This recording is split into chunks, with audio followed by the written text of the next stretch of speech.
한 가지 분명한 것은 우리만큼 법률에 많은 인재를 투자한 국가는 세계 거의 없다. 국내에서 가장 경쟁력이 있는 많은 숫자를 법률에 투자를 했다면 당연히 그 사람들의 경쟁이 있다고 그렇네요. 생각해야 되는 것 같고요. 그 다음에 사명감 같은 것도 필요한 것 같아요. 아시아가 다른 지역에 비해서 훨씬 더 많이 발전을 하고 있고 대륙법이라는 측면에서 네. 그걸 대표하는 나라가 하나 필요한 것 같고요. 그 역할을 하기에는 한국의 법조인이 가장 적합한 위치에 있다. 지금은 누가 하고 있어요? 아무도 안 하고 있고요. 아, 그래요? 와, 빈 시장이네요. 와. 국제적으로 봤을 때 훨씬 더 할 수 있는 일이 더 많지 않는가. 영어가 안 돼서 못하겠다라고 하시는데 저는 그 영어의 문제는 아니라고 생각하고요. 저는 변호사님의 경력도 놀라웠지만 먼저 이 공간이 매우 놀라웠습니다. 경치가 좋은가요? 아, 네. 경치가 정말 좋고요. 그리고 회의실이 저렇게 큰 회의실이 있는 거를 로펌에 원래 저렇게 큰 회의실이 있는 건가요? 로펌에 다 큰 회의실이 있는데요. 네. 저희 회의실이 좀 독특한 거는 사각으로 생겼습니다. 보통 회의실이 좀 길게 생겼는데 저희들은 이제 중재라는 게 여러 사람이 앉아서 사건을 같이 듣고 리뷰하고 하는 그런 절차고, 또 우리가 사건을 악유할 때도 그렇게 좀 여러 명이 같이 앉아서 이렇게 토론하는 게 편해서 좀 독특한 형태로 돼 있는데요. 뭐 회의실이 저보다 큰 회의실은 뭐 다른 높음에도 많이 있습니다. 아, 그래요? 지금 말씀하신 대로 중재라는 말씀을 해주셨었거든요. 그렇다면은 어떻게 K-리걸, K-법률에 대해서는 생각하고 계신지요? K-리걸이라는 게 우리나라에 뭐 독특한 법률이 있어가지고 그걸 외국 사람들이 보고 따라야 된다 이런 게 아니거든요. 사실 K-팝도 우리나라의 전통 음악은 아니고요. 전 세계 좋은 음악들이 있는데 그걸 우리가 다 이렇게 흡수해서 우리 나름의 어떤 방식으로 해석한 음악을 거죠. 만들었는데 그걸 전 세계 사람이 좋아하는 거죠. 그래서 법률이란 것도 사실 법률은 뭐 오랜 전통을 가지고 있고 우리나라의 전통적인 뭐 측면이 없는 건 아니지만 사실은 우리가 쓰는 법률은 대부분 서양에서 온 이제 법률이고 그 법률을 우리가 운영을 해서 뭔가를 하고 있는데 그게 우리만의 것은 아닙니다. 그렇지만 우리가 운영하는 방식이 또는 우리가 추구하는 바가 외국 사람들이 봤을 때 공감할 수 있는 부분이 크지 않나. K-팝처럼. 왜냐하면 우리가 굉장히 많은 시행착오를 겪어서 뭔가를 해냈고 그런 것들을 충분히 고려할 수 있잖아요. 예를 들면 우리는 제가 어릴 때 생각을 해보면 네. 굉장히 인권에 관해서 이제 걱정이 많은 나라였습니다. 우리나라가요? 네, 우리나라가 인권에 대해서 걱정이 많고 과연 이게 해결될 수 있나 하는 뭐 경제적으로도 마찬가지지만 사실 법률이라는 측면에서 봤을 때 굉장히 인권이 걱정되는 나라였는데 그게 굉장히 단기간에 우리가 인권이 급격하게 신장한 나라가 됐는데 그리고 인권이 보장이 잘 되고 법률이 제대로 집행되는 나라가 됐거든요. 그래서 아마 이렇게 짧은 기간에 그런 걸 이룬 나라가 그렇게 많지 않은데 거의 없다시피 하는데 우리가 어떻게 그렇게 할 수 있었는가. 네. 또 그런 법 체계를 받아서 이런 이제 경제 발전을 이룰 때 사실은 법률이 뒷받침해주지 않으면 그 경제 발전이라는 게 실제 성과를 만들 수는 없는 거거든요. 법률이 있어서 회사의 권리가 있는 거고 또 무슨 지적재산권도 보장이 되는 거고 또 각자의 경제적 지위가 보장이 되는 거니까 그런 거를 생각을 하면 한국의 어떤 경험 또 우리가 운영해 오는 방식 이런 것들을 세계인들이 좀 보고 좋아할 수 있는 부분이 있지 않을까.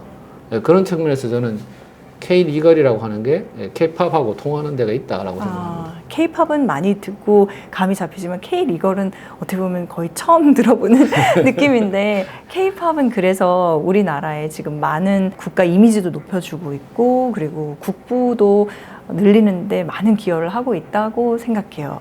그러면 K-리걸은 우리나라를 더 알리고 입지를 공고하게 하고 부를 창출하고 가치를 창출해내는데 지금 역할을 하고 있다고 생각하세요? 우리는 사실 우리가 뭐 전 세계에 도움이 되는 법률을 만들기 위해서 우리나라 법률 디벨롭하고 이렇게 하지는 않았고요, 당연히. 그럴 이유도 없는 거고. 우리나라에서 이제 법률이 잘 적용이 되고 네.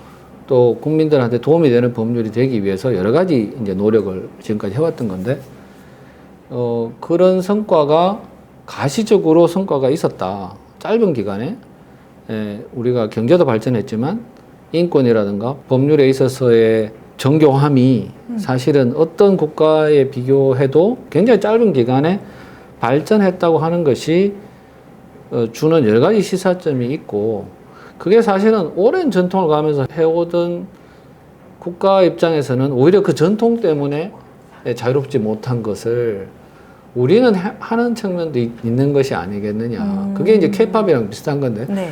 음악이 뭐 여러 나라의 음악이 있는데 그 음악이라고 하는 거는 거기서 좋을 수 있고, 그러나 거기서 벗어나려고 하면 이제 전통에서 이렇게 뭐 약간 한계가 생길 수 있는데, 케이팝은 그런 게 아니라 그냥 전 세계 좋은 걸 모아서 또 모든 사람이 지금 좋아하는 걸 이렇게 만들었던 것이고요. 그게 뭐 K 드라마도 마찬가지고, 뭐 K가 붙어 있는 우리가 지금 갖고 있는 뭐 K 뷰티 뭐 다 마찬가지일 텐데, 법률에 있어서도 우리가 짧은 기간에 이루어낸 인권 신장이라든가 그 여러 가지 법률의 정비, 법률 분야에 있어서의 어떤 선진적인 어떤 모습 같은 것이 굉장히 좋은 모델이 될 수 있고, 오히려 지금 이제 각국이 가지고 있는 법률에 있어서 고민들이 있는데, 특히 예를 들면 이제 저희들이 하는 분쟁 분야를 생각을 해보면 기업들 입장에서는 분쟁이 싸고 빨리 좀 처리됐으면 좋겠다 그런 생각을 그렇겠죠. 가지고 있습니다. 근데 이제 선진국일수록 분쟁은 시간이 오래 걸리고 또 굉장히 많은 비용이 드는 구조로 되어 있습니다. 물론 뭐 선진국보다 더 시간이 많이 걸리는 나라들도 있지만, 사실 우리가 아는 굉장히 발전한 국가들의 경우에 보면 거기에서 가장 큰 불만이 뭐냐면 분쟁이 너무 오래 걸리고 비용이 너무 많이 든다라는 겁니다. 네. 그러면 어떻게 하면 더 효과적으로 더 빨리 분쟁을 잘 해결할 수 있겠는가, 또 많은 비용을 쓰지 않고 분쟁을 해결할 수 있겠는가라고 생각을 해보면, 그런 분야에서는 우리가 하고 있는 분쟁 해결 방식, 그게 아주 뭐 지금 상태가 아주 아이디어한 상태는 아니라 하더라도 거기서 뭔가 우리가 제시해 볼 바가 있지 않겠느냐. 그럼 우리도 지금 있는 걸 그대로 하자가 아니라 그 국제적인 어떤 요구 사항을 받아들여서 우리 것도 조금 바꾸면서 이런 방향으로 해보자고 한번 제시해 볼 수 있지 않겠는가. 그게 전 세계 사람한테 도움되는 일 아니겠는가. 이런 게 이제 제가 말하는 K-팝, K-리걸의 중요한 점입니다. 아, 그러면요. 지금 말씀하신 거에서 K-리걸이 K-팝처럼 그렇게 전 세계적으로 세상을 더 나은 곳으로 만드는데 분명히 기여할 바가 있다라고 생각을 한다면, K-팝은 최정예의 어떤 여전사와 같은 또는 남자 전사와 같은 그런 인재들이 키워지고 있잖아요. 근데 어떻게 보면 K-리걸은 그런 자원이 K-팝보다 더 많지 않나요? 예, 말씀하신 것처럼 이제 법률 분야에는 그 우리나라에 많은 인재들이 집중되어 있습니다. 네. 그래서 가장 똑똑한 사실 뭐 사람들이. K-팝이나 K-드라마에 우리나라에 많은 인재분들이 계시겠는데요. 또 그게 발전하면서 더 많은 인재들이 아마 가죠. 그쪽으로 지원을 하셨던 것 같고요. 제가 말하는 K-리걸이나 무슨 뭐 우리가 제시하는 법률 분쟁의 모델이라고 하는 거는 사실은 그런 게 나오기도 전에부터 우리나라에는 많은 인재가 법률에 집중되어 있고요. 네. 굉장히 우수한 인재들이 법률 분야에 있습니다. 지금 38년 변호사 생활을 하면서 제가 아마 국내 변호사 중에서는 제일 많이 출장을 다니는 사람 중에 한 명인 것 같은데요. 해외 출장요. 네, 해외 출장을 굉장히 많이 다닙니다. 그래서 많이 다니는데 전 세계 여러 국가를 다니면서 제가 느끼는 건 뭐냐면 한국의 변호사 진짜 우수하구나. 아, 네, 그래요. 한국의 이 변호사 내지는 이 네. 법조인들이 정말 우수한 사람들을 이렇게 집중적으로 투자를 했구나 하는 것을 알 수 있습니다. 사실 다른 나라에 비교해 보면 우수한 사람이 뭐 법조인을 안 하는 건 아니죠. 아니지만 우리나라하고 비교해 봤을 때 우리만큼 집중적으로 정말 그 우수한 인재를 상당수를 법조에 투자했느냐고 생각하면 우리가 훨씬 더 많은 인재를 투자했다라는 느낌을 저는 강하게 받고, 저는 사실은 그냥 국내에 있을 땐 그게 당연하다 이렇게 생각을 했는데 해외 시장에 나가서 보면 그런 국가가 굉장히 드물고 그래요. 네, 굉장히 드물고 우리가 뭐 그렇게 투자한 전 세계 몇 개 안 되는 나라 중에 하나 아닌가 생각합니다. 그래서 인재라는 측면에서는 뭐 우리는 충분한 인재를 가지고 있다고 생각합니다. 그러면 그런 인재들이 집중적으로 모여있는 이 법률 산업이라고 얘기를 해보죠. 그 산업에서는 지금 그 인재들이 충분히 역량을 발휘하고 있는 상황인 건가요? 우리나라 법률 시장이 이 정도 발달하고 또 우리나라 뭐 국민들께서 저희들 법률가들에서 불만이 많으시지만 그래도 사실 국제적으로 이렇게 비교해 봤을 때 객관적으로 비교해 봤을 때 저희들이 제공하는 법률 서비스나 네. 또 우리 법원이나 이 법조가 제공하는 법률 서비스의 수준은 저는 뭐 세계에서 가장 높은 수준에 속한다고 생각이 되고요. 그런 베니핏을 보고 계신다고 생각합니다. 다만 국제적으로 봤을 때 훨씬 더 할 수 있는 일이 더 많지 않는가. 우리가 사실은 기여할 수 있는 바가 더 많지 않는가 생각이 되고요.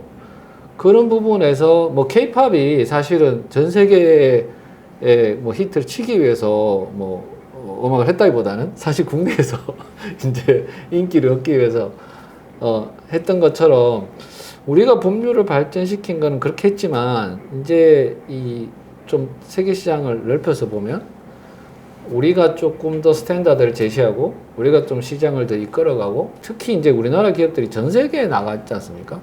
그러면 이제 미국 기업들이 전 세계로 나갔을 때 미국 그 변호사들이 다 전 세계를 따라 나가서 이제 미국 기업들을 도와줬고 뭐 영국 기업도 그랬고 뭐 다른 나라 기업들도 다 그렇게 해서 이제 발전을 하는 건데 우리도 사실은 우리 변호사님들이 우리 지금 기업들이 나가는 전 세계에서 활동하고 있는 것을 더 적극적으로 도와주고 지원해 줄 수 있는 여지가 있지 않는가.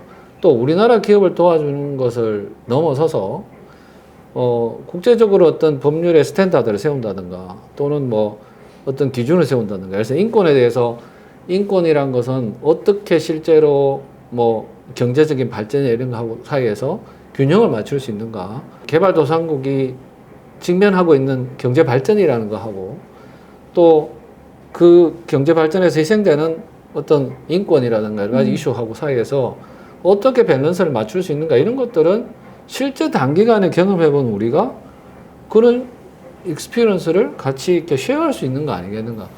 뭐 그런 측면에서 저희들이 할 일은 굉장히 많다라고 저는 생각을 하고요. 많은 분들이 이제 영어가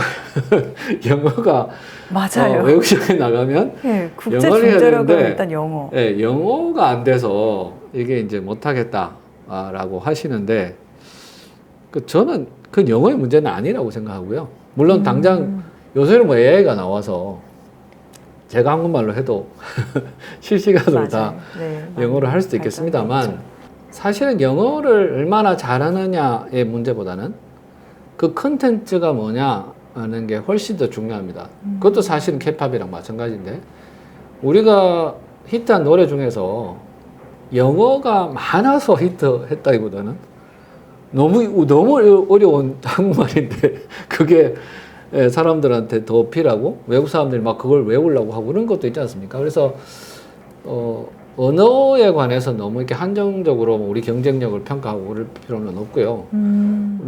우리가 갖고 있는 내용이 뭐고 어떤 내용을 우리가 프레젠트 할 수 있고 그걸 외국 사람들한테 알리기 위해서는 이제 영어로 번역을 하긴 해야 되겠죠. 뭐 그쪽에서 알아들을 수 있는 말로 번역은 하긴 해야 되겠지만 너무 언어에 이렇게 영어에 이렇게 막 한정 지어가지고 그게 국제 경쟁력, 영어를 잘하는 게 국제 경쟁력이다. 그렇게 말하는 건 좀 맞지 않다는 생각이 듭니다. 언어 장벽 때문에 K-리걸이 세계 진출을 망설인다면은 그거는 장벽이 아니다. 예, 뭐 전혀 뭐 영어는 필요 없다 이렇게 말할 수는 없지만 예, 그게 결정적인 장애가 될 수는 없다고 생각이 되고요. 뭐 제가 생각할 때는 우리는 굉장히 이렇게 겸손하고 또 뭔가 잘하는 게 있더라도 이렇게 내세우지 않는 것이 미덕이다라고 교육을 받았고 그런 측면에서 아마 우리 법조인들께서 또 우리 한국의 법률가들께서 아마 나보다 더 잘하는 많은 법률가가 있지 않겠는가. 전 세계에 많은 법률가들이 있어서 그 사람들이 이제 뭔가 기준을 세우고 또 뭔가 이렇게 이끌어가면 내가 그걸 도와주면 되지 않겠는가라고 생각하실 수 있다고 생각합니다. 근데 이제 적어도 제가 이제 전 세계를 다니면서 느끼기에는 우리나라 법률가의 그 수준이나 자질을 생각한다면 우리나라 법률가가 오히려 외국 법률가들한테 나아갈 길을 제시하고 그렇게 가자고 설득하고 또 뭔가 더 이끌어가고 할 수 있는 그런 역량이 있지 않는가. 그래서 제가 캐대언을 갖다 붙여서 설명을 한 건데 그냥 우리가 하자고 한번 해보자. 뭐 거기는 뭐 뽀뽀뽀 막 이렇게 네. 나오는데요. 그 너무 이렇게 우리가 과연 할 수 있을까 이렇게 생각하지 말고 우리가 한다라고 생각을 해보자. 왜냐하면 한 가지 분명한 것은 우리만큼 법률에 많은 인재를 투자한 국가는 세계에 많지 않다는, 거의 없다는 그 팩트만을 믿고 생각을 해보면, 근데 우리나라 기업들이나 우리나라의 각 분야가 전 세계에서 경쟁력을 인정받고 있다면 국내에서 가장 경쟁력이 있는 사람의 많은 숫자를 법률에 투자를 했다면 당연히 그 사람들의 경쟁이 있다고 생각해야 되는 것 같고요. 그래서 그 경쟁력을 우리가 원래 학생 때 가졌던 경쟁력을 다시 한번 기억해보자. 뭐 이런. 그래서 좀 우리가 경쟁력을 갖고 있다는 데서 좀 확신을 가지고 그 다음에 이제 좀 사명감 같은 것도 필요한 것 같아요. 우리가 국제시장에서 특히 이제 전 세계 법률 시장은 두 개로 나눠져 있는데요. 대륙법이라고 하는 이제 뭐 독일, 프랑스 이런 스위스 뭐 이런 나라를 중심으로 한 이제 대륙법계라고 하는 법계가 있고요. 또 미국, 영국, 뭐 호주, 뉴질랜드 영미법이라고 하는 이제 큰 두 분야가 있는데 지금 전 세계 법률 시장은 영미법계 변호사들이 굉장히 활약이 많습니다. 뭐 아시다시피 로펌들도 대부분 영미계 로펌들이고 그래서 이 대륙법계 쪽의 활동이 상대적으로 좀 약한 편인데 아시아 지역의 국가들은 다 대륙법계 국가들이거든요. 뭐 예외가 있다면 뭐 싱가포르라든가 홍콩이라든가 또 말레이시아 정도가 이제 이 영미법계 국가고요. 뭐 인도가 또 있긴 하고 인도, 파키스탄 같은 나라가 있는데 특히 동북아시아 지역을 보면 거의 뭐 이거는 다 이제 대륙법계 따르고 있는데 이 대륙법계 국가에서 또 가지는 독특한 면이 있습니다. 특히 그 중에서 아시아 지역 국가는 한자 문화권을 가지고 있는 그런 문화를 가지고 있는 국가들이 가지고 있는 어떤 법률의 독특한 측면이 있는데 이 나라들이 경제적으로는 굉장히 중요한 나라들이거든요. 그리고 이제 아시아가 사실 전 세계적으로 보면 경제가 발전하고 있는 지역, 아시아가 사실 다른 지역에 비해서 훨씬 더 많이 발전을 하고 있고 그러면 거기에 적용되는 법률, 거기에 많이 적용되는 아시아 문화를 가진 대륙법이라는 측면에서 그걸 대표하는 나라가 하나 필요한 것 같고요. 또 그 나라가 거기서 제시하는 것이 뭐 세계적인 기준이 못 된다 하더라도 적어도 아시아에는 그게 하나의 기준이 될 수가 있고 그 역할을 하기에는 한국의 법조인이 가장 적합한 위치에 있다고 생각을 합니다. 지금은 누가 하고 있어요? 굳이 따지자면. 아무도 안 하고 있고요. 아, 그래요? 와, 빈 시장이네요. 와. 사실은 우리나라 법조인들은 이제 많은 분들이 미국에서 공부를 하셨거나 또는 뭐 영국이라든가 뭐 독일이라든가 뭐 다른 나라에서 공부를 하신 분들도 많거든요. 그래서 대한민국의 또 법률가들은 많은 분들이 영미법과 대륙법을 다 이해하고 계시고 우리 학자분들도 그러시고 또 우리 시장 자체가 우리가 이제 대륙법이라고 하는 뭐 독일법 내지는 일본법에 바탕을 해서 이렇게 법을 만들어 놨는데 그 이후에 뭐 미국이라든가 또 다른 나라의 영향을 많이 받아서 그 법 체계가 이렇게 혼합된 형태를 이루고 있거든요. 그래서 그런 게 이 아시아 지역 국가들이 또 비슷한 상황에 있고 그래서 다른 아시아 국가들한테 이게 법률이 이러이러해야 되고 이렇게 가는 방향이 좋고 또 우리가 경험해 본 바에 따르면 요렇게 하는 것이 좋은 솔루션이 되겠다라고 제시하기에 우리가 굉장히 좋은 입지에 있다라는 생각을 합니다. 그러면 이렇게 여쭤볼 수도 있나요? 저희가 지금 변호사님께는 너무나 당연한 얘기겠지만 저희는 국제중재라는 거에 프로세스를 잘 모르잖아요. 그리고 앞서도 말씀하실 때 대한민국이 국제중재의 어떤 그런 분야에서의 허브로 서울이 매력적인 도시다 이런 얘기를 이제 캐대언에 빗대어 해주셨는데 뭐 아주 자세한 부분까지는 저희들한테 아니더라도 국제중재라는 게 우리나라 서울이 경쟁력을 가질 수 있다는 거는 그런 어떤 중재를 할 사건이 생겼을 때 그게 서울에 와서 이제 서울에 있는 법, 한국 법에 의해서 판결을 받고 판단을 받게 된다는 뜻인가요? 궁금해요. 예, 그 좀 이제 좀 복잡한 얘기인데요. 전문적인 분야죠. 자, 이제 그냥 예를 들어 생각해 보겠습니다. 네. 자, 그 미국의 어떤 기업이 있고 뭐 중국의 어떤 기업이 있고 지금 이제 미국하고 중국하고 사이에는 분쟁이 이제 많은 상황인데 그 두 나라에 속한 기업 사이에 거래가 있고 그 거래에 생긴 분쟁이 있다고 생각을 해보면 미국에 있는 당사자는 미국 법원에 가서 재판을 받고 싶어 할 것이고 그렇겠죠. 중국 당사자는 이제 중국 법원에 가서 재판을 받다 할 것이고 당연히. 그 상대방은 그 어느 국가에 가서 재판받는 걸 원치 않겠죠. 그래서 국제중재는 뭐냐면 그거를 개인한테 재판받는 겁니다. 그 양쪽 당사자가 합의한 개인한테 가서 중립적인 개인한테 이걸 판단해 주세요라고 하는 거고요.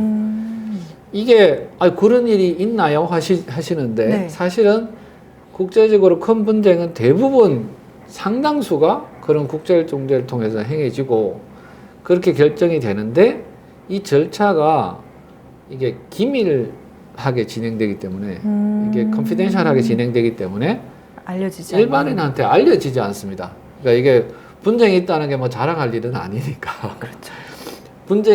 분쟁이 있었다, 어디에서 했다, 어떻게 됐다고 하는 것이 사실은 거의 보도가 되지 않고 그러나 실제로는 국제 분쟁의 상당수는 뭐 소송도 있긴 하지만 많은 숫자가 국제 중재를 통해서 해결이 되고 자 그러면 이 두 기업이 이제 중립적인 뭔가 장소를 찾아야 될 거고요.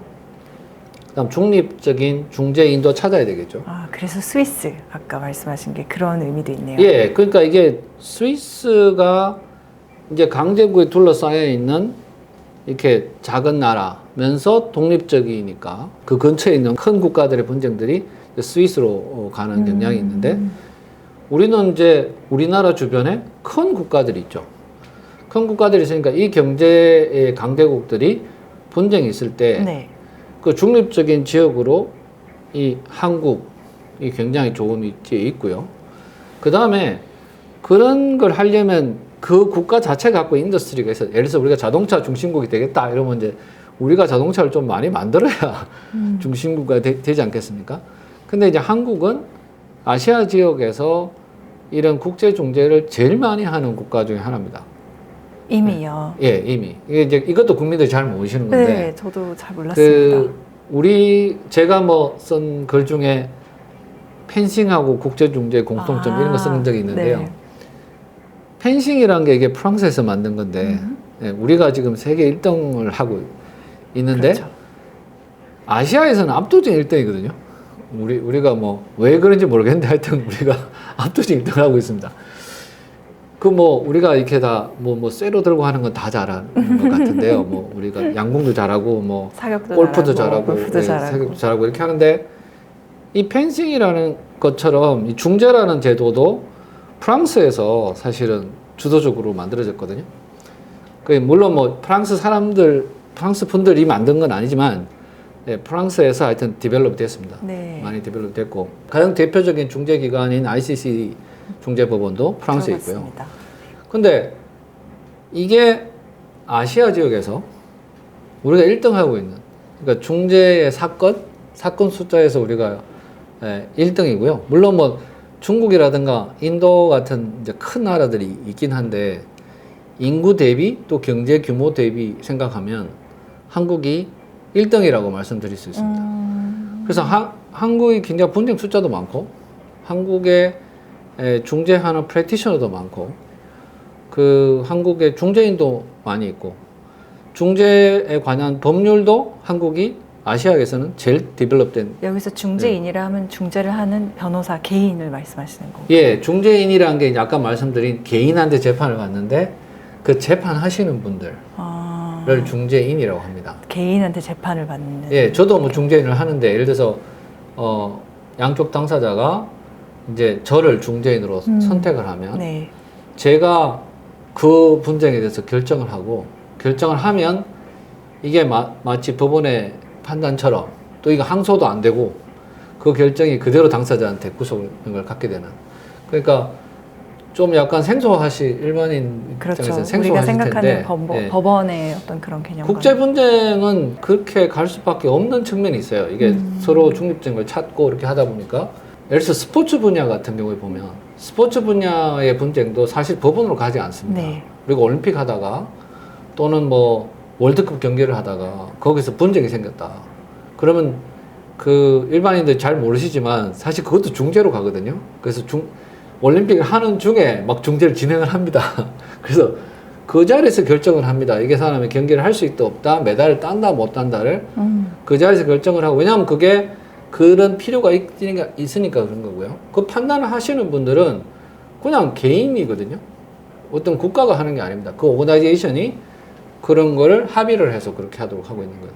마찬가지로 이런 국제 분쟁의 경우에는 국내에서도 분쟁을 그렇게 처리할 수 있지만 국제 분쟁의 경우에는 중립적인 사람들이 중립적인 판단을 해주기를 원하고 네. 그런 사람들을 중재인이라고 하고, 이제 그분들이 혼자서 하면 단독 중재인, 세 분이서 하면 그게 중재 판정부 이렇게 부르는데 여하튼 뭐 그분들이 재판을 하시는 거죠. 이게 중재가 뭐 일반적으로는 우리가 보통 중재하면은 서로 잘 되게 중간에서 이렇게 네, 좀, 맞아요. 그런 느낌을 해주는 생각하잖아요. 것을, 합의하게 해주는 것을 조정 중재라고 합의를. 많이 말씀하시는데 그건 저희들이 법률가들이 말할 때는 그건 조정이라고 해서 영어로 mediation이라고 하는 건데 이 중재 arbitration이라는 거하고는 전혀 다른 컨셉입니다. 아. 네. 중재는 그냥 재판이고요. 아. 결론을 내는 거고요. 네. 결론을 내면 당사자가 따라야 되는 거고요. 이 조정이라고 하는 거는 서로 이렇게 합의되게 제안을 해보고 안 되면 그냥 지나가는 겁니다. 그러니까 조정이라는 말과 중재라는 말은 전혀 다른 컨셉인 거죠. 네. 그래서 제가 지금 말씀드리는 것은 이제 중재라고 양쪽 당사자가 합의를 해서 어떤 사람한테 결정을 고하는.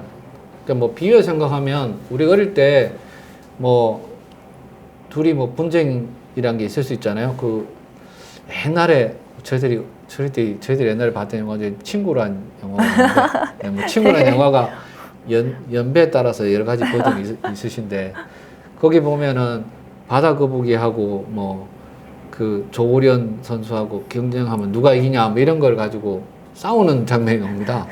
그리고 이게 결론이 안 나면 옆에 친구한테 물어봐요. 야, 너는 어떻게 생각하냐? 라고 물어보거든요. 그 너는 어떻게 생각하냐고 물어봤을 때 의사가 의견만 한번 들어보겠다 라는 뜻이면 이건 조정입니다. 근데 이 사람한테 물어봐서 얘가 뭐라고 하면 그렇게 하는 거야. 네. 누가 이긴 걸 하는 거야 라고 하면 이게 중재가 되는 아. 거죠. 네.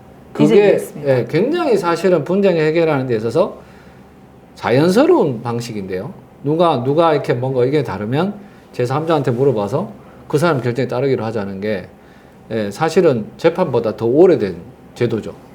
근데 이제 그게 각 국가에 가서 각 국가에서 전문 법관에 따른 재판을 받는 것이 이제 헌법상 보장이 되고 있는데 그 당사자가 나는 그 헌법상 권리를 포기하고 개인한테 다시 재판을 받겠습니다 라고 하면 그게 중재가 되는 거고요.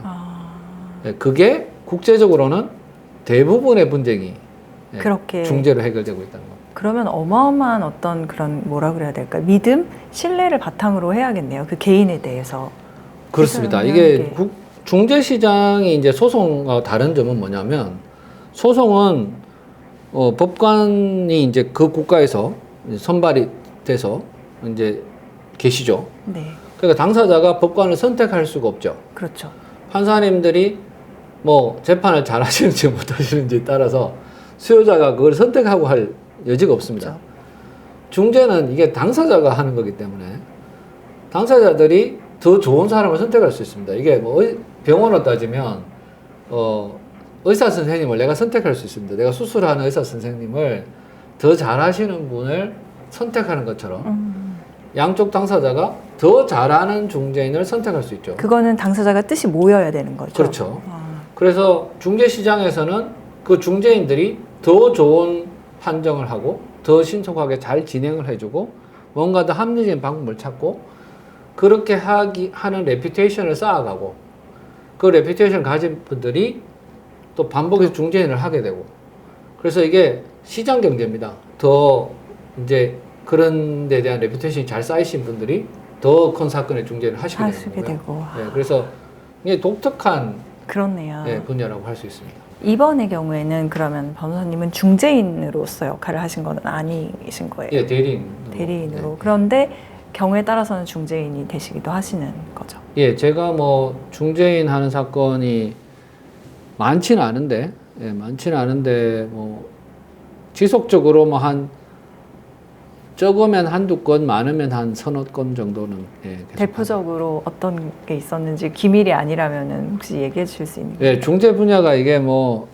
이 분쟁 내용을 설명 못 드리는 어려움이 있는데 뭐 제가 예를 들면 이제 일본 기업하고 뭐 스페인 기업 사이에 분쟁이 있는데 그런 데서 중재를 하거나 아니면 뭐 필리핀 기업하고 뭐 미국 기업 사이에 분쟁이 있는데 그걸 중재를 하거나 또는 뭐 태국 기업하고 뭐 인도네시아 기업하고 사이에 분쟁이 있는데 그걸 중재를 하거나 그러니까 제가 이제 그렇게 딱 들으시면 제가 중립적인 사람이죠. 그래서 그렇게 이제 중재인을 하기도 했었습니다. 우리나라가 의대 쏠림 현상에 대한 우려는 많은 편이라고 생각이 드는데요. 법대로 인재들이 쏠리는 거에 대해서는 어떤 견해를 가지고 계세요? 왜 그랬는지는 차치하고 많은 인재가 쏠리고 있는 것은 사실이고요. 안정적이고 돈을 많이 벌 수 있다는 생각 때문이 아닐까요? 네, 그게 사실인지 아닌지 잘 모르겠습니다. 하여튼 그러나 실제로 그런 질문을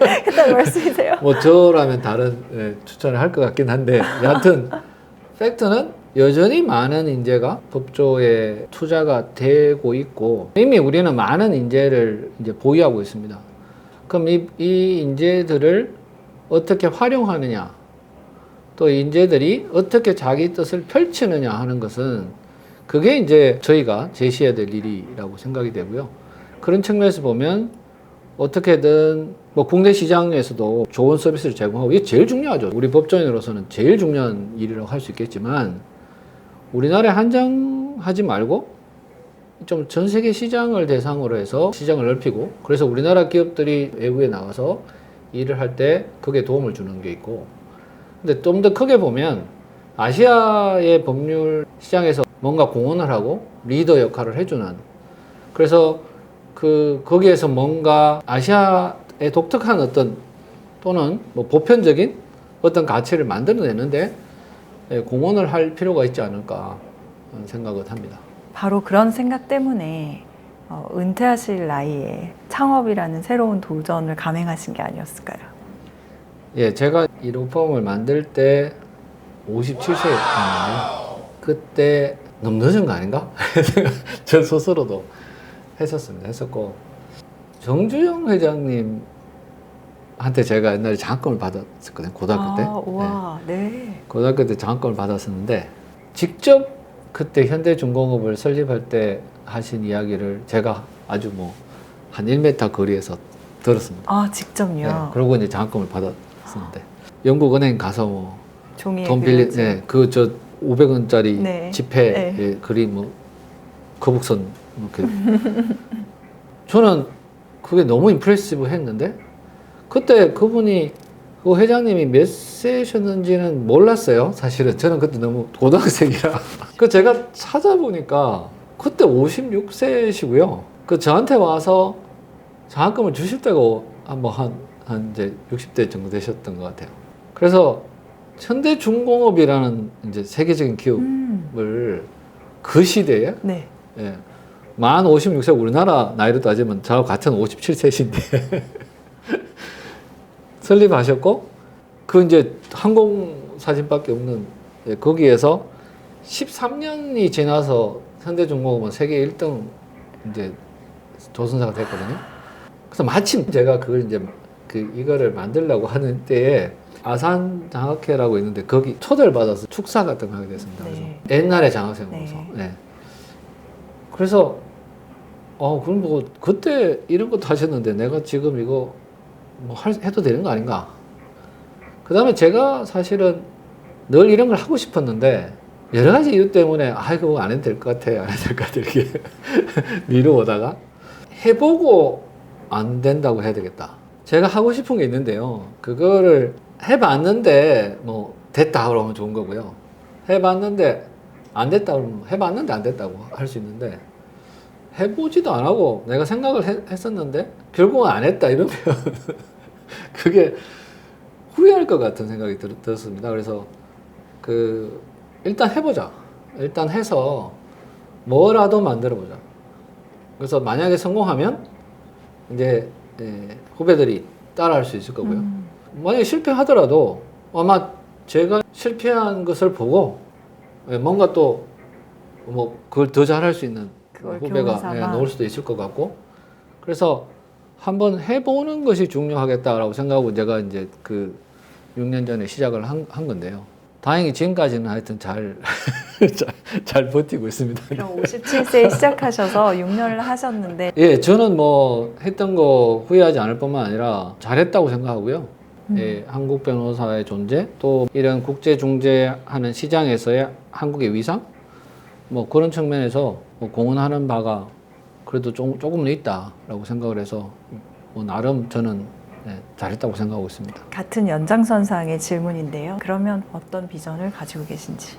우리 후배들이 보면 우수할 뿐만 아니라 많은 사람들이 우리 법조인들이 말하는 언어 문제에 있어서 이제는 그 문제를 완전히 극복한 후배들이 굉장히 많고 많은 후배들이 그런 국제적인 경험도 이미 다 해서 완전히 국제적인 이 인재로서 다 갖추고 있는 그러니까 K-팝 다시 비유를 하면 옛날 K-팝을 시작하시던 분들 입장에서는 뭐 춤을 추는데 한계가 있다든가 또 영어를 하는데 좀 한계가 있다든가 뭐 노래를 하는데 뭐 이거는 잘하는데 저건 어떻다든가 뭐 신체적으로 뭐 조금 더 뭐 노력할 게 여러 가지가 있을 수 있는데 지금 세대는 사실 그런 문제가 없지 않습니까? 그러니까 법률 분야도 지금 우리가 보유하고 있는 이 인재 풀은 전 세계 시장 어디 내놔도 지금 빠지지 않는 인재 풀이고 이걸 통해서 우리가 정말 아시아 법률 시장에 크게 기여할 수 있는 그런 거를 할 수 있고 했으면 좋겠다. 내가 이제 그렇게 할 수 있는 뭐 기반을 하나 만들어서 내가 은퇴하기 전에 또는 은퇴한 이후에라도 그걸 보고 싶다는 게 이제 제 꿈이죠. 그 말고 제 꿈은 1층에 있는 서점을 하고 싶은데요. 1층에 있는 서점이요? 왜요? 우리나라에는 1층에 있는 서점이 잘 없습니다. 제가 어릴 때는 있었는데 예, 우리나라의 큰 서점들은 대부분 지하에 있고요. 1층에 있는 서점이 영업는 건 아닌데 이 중요한 장소에는 1층에 서점이 없어요. 저는 이제 외국 가면 되게 여기도 별마당 도서관이 지하에 그래서 뭐 지하에. 제가 나중에 이제 다른 거 하게 되면 저는 1층에 있는 작더라도 1층에 있는 서점 같은 거 한번 해보고 싶습니다. 이게 아마 뭐 경제적인 이유 때문에 안 하시는 것 같은데요. 그렇죠. 저는 이제 조금 뭐 그냥 골목에 뭐 어디든지 가면 있는 서점 그런 거가 좀 더 있으면 좋겠고 그래서 나중에 은퇴하면 그런 거 한번 해보고 싶습니다.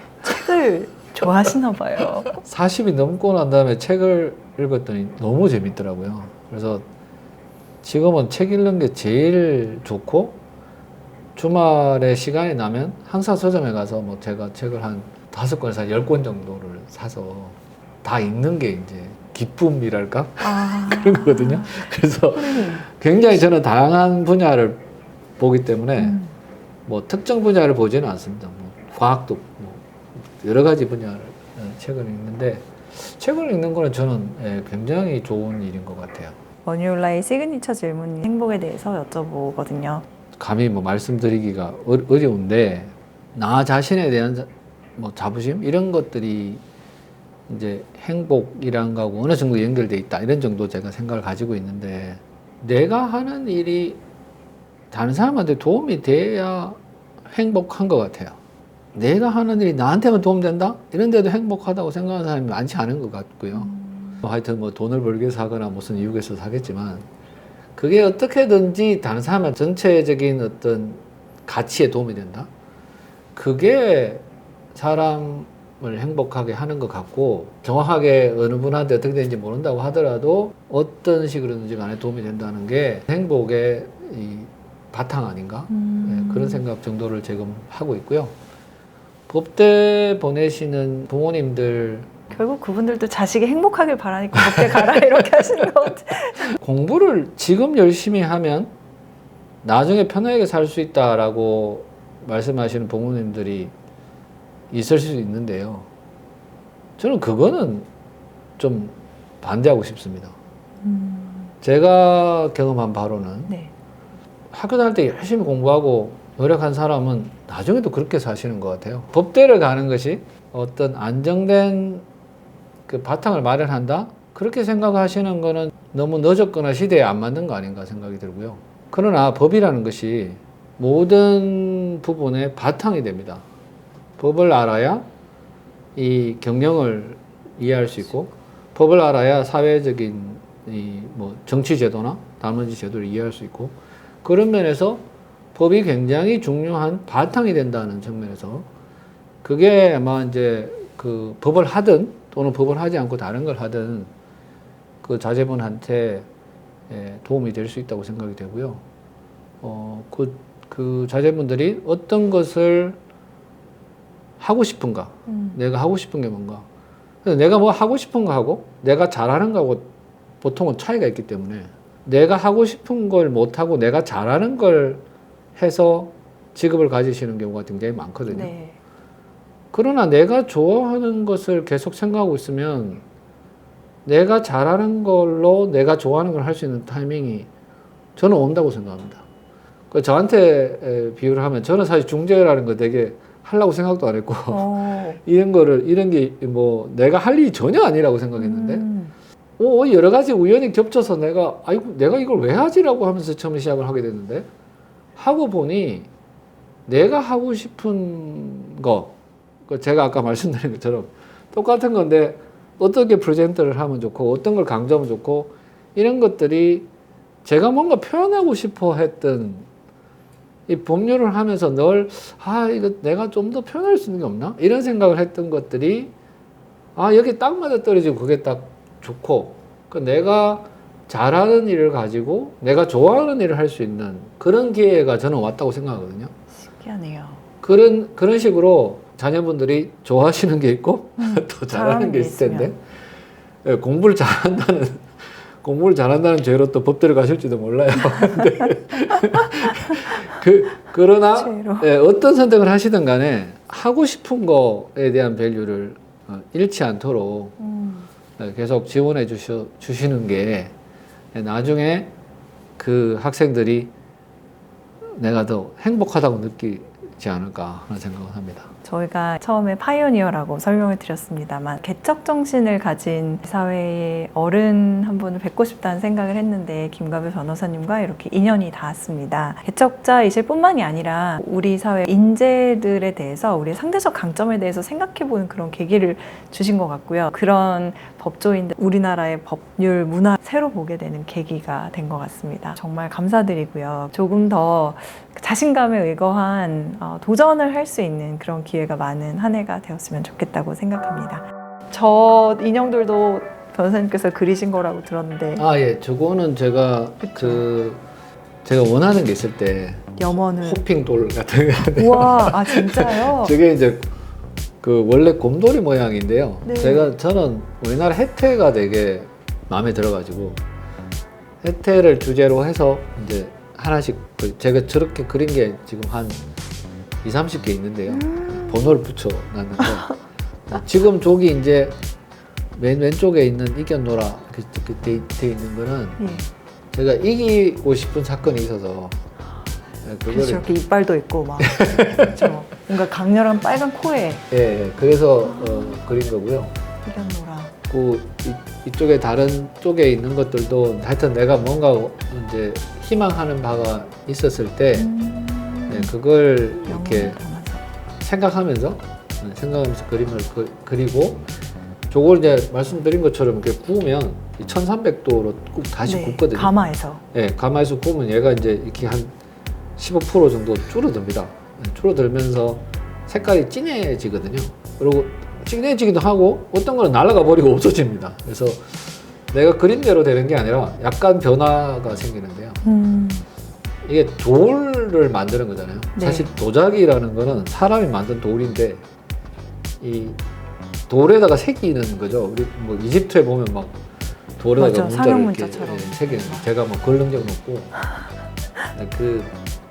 뭔가 내가 뭔가 원하는 게 있으면 이제 써서 붙여두라 이렇게 하시는 그렇게 분 있잖아요. 얘기하죠. 저는 이제 돌에 새겨라 이렇게 각인. 내가 뭘 원하는지를 딱 돌에 새긴다. 그러면 저렇게 도자기를 만드는 게 내가 원하는 거를 돌로 만드는 기정사실화 시키는. 네. 그래서 뭐 그런 재미가 있다고 생각을 해서 뭐 우리 이제 뭐 애가 뭐 결혼할 때 뭐 또 중요한 저 일을 앞두고 있을 때 뭐 이럴 때도 했었고요. 뭐 직장을 필요할 때 또 제가 뭐 하여튼 하는 사건에서 중요한 결과가 필요할 때 했었는데 하여튼 꽤 하여튼 효과도 있었고. 와, 너무 재밌는 스토리를 놓칠 뻔했어요. 저희 진짜 신년을 계기로 어떤 개척자 정신을 탐험하는 의미로 그리고 또 론스타 사건에서의 어떤 어떻게 표현을 할까 만족스러운 결정을 계기로 오늘 김 변호사님을 뵙게 됐는데요. 새해에도 꿈꾸고 계신 회사의 내적으로의 일, 또 국제적으로의 확장, 또 후배들의 존경, 또 1층 서점을 향한 꿈까지 저희도 많이 응원하겠습니다. 오늘 시간 내주셔서 진심으로 감사드리고요. 인형을 하나 구워봐야 될 것 같아요. 배우면서 새해 영어를 담아서 그쵸, 뭔가 그냥 막연하게 바라기보다는 내가 원하는 무언가를 담아서 그려보는 행위 또는 써보는 행위 추천하시는 거죠. 가르쳐주세요. 감사합니다. 감사합니다.